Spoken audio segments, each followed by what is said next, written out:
దేశంలో బియ్యం ధరలు భగ్గుమంటున్న వేళ మోడీ సర్కార్ చల్లని కబురు చెప్పింది. భారత్ రైస్ ను అందుబాటులోకి తెస్తోంది. నాణ్యమైన సన్న బియ్యం కేజీ 29 రూపాయలకి ఇస్తామంటోంది.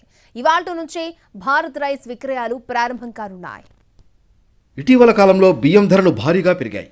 భారీ వర్షాలు, వరదల వల్ల పంటలు దెబ్బతినడం వంటి కారణాల వల్ల బియ్యం ఉత్పత్తి తగ్గిన మాట వాస్తవమే. కానీ దాన్ని సాకుగా చూపించి వ్యాపారులు ధరలను భారీగా పెంచేస్తున్నారనే అభిప్రాయం సర్వత్రా వ్యక్తమవుతోంది. ఆఖరికి బియ్యం ఎగుమతులపై కేంద్ర ప్రభుత్వం నిషేధం విధించినా ధరలు అదుపులోకి రావడం లేదు. మరీ విడ్డూరంగా బియ్యం ధర 15% పెరిగిపోయిందని ప్రభుత్వ గణాంకాలే చెబుతున్నాయి. ప్రస్తుతం మార్కెట్లో కేజీ సన్న బియ్యం ధర 60 రూపాయల పైమాటే. నాణ్యమైన బియ్యం కావాలంటే కేజీ 70 రూపాయలు దాటుతోంది. దీంతో సామాన్యులు ఇబ్బంది పడుతున్నారు. ఇలాంటి పరిస్థితుల్లో కేంద్ర ప్రభుత్వం కీలక నిర్ణయం తీసుకుంది. భారత్ రైస్ను అందుబాటులోకి తెచ్చింది. నాణ్యమైన బియ్యం కేజీ 29 రూపాయలకే అందిస్తామంటోంది. ఇవాల్టి నుంచే భారత్ రైస్ అమ్మకాలు ప్రారంభం కానున్నాయి. భారత్ రైస్ కోసం పక్కాగా ఏర్పాట్లు చేసింది కేంద్రం. National agricultural cooperative marketing federation NAFED ద్వారా తొలి దశలో food corporation of India FCI నుంచి 5 లక్షల టన్నుల బియ్యం సేకరించింది.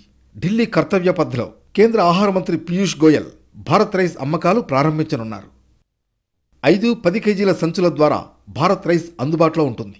కేంద్రీయ భండార్ ద్వారా భారత్ రైస్ విక్రయాలు జరగనున్నాయి. అలాగే ఈ-కామర్స్ వేదిక nafedbazaar.com ద్వారా కూడా భారత్ రైస్ను కొనుగోలు చేయొచ్చు. ఇప్పటికే భారత్ ఆటా పేరుతో కేజీ గోధుమ పిండిని 27 రూపాయల 50 పైసలకు విక్రయిస్తోంది నాఫెడ్. అలాగే భారత్ దాల్ పేరుతో కేజీ శనగపప్పును 60 రూపాయలకు అందుబాటులో ఉంచింది. వీటికి మంచి ఆదరణ లభిస్తోంది. భారత్ రైస్కు కూడా విశేష ఆదరణ లభిస్తుందనే అభిప్రాయం వ్యక్తమవుతోంది.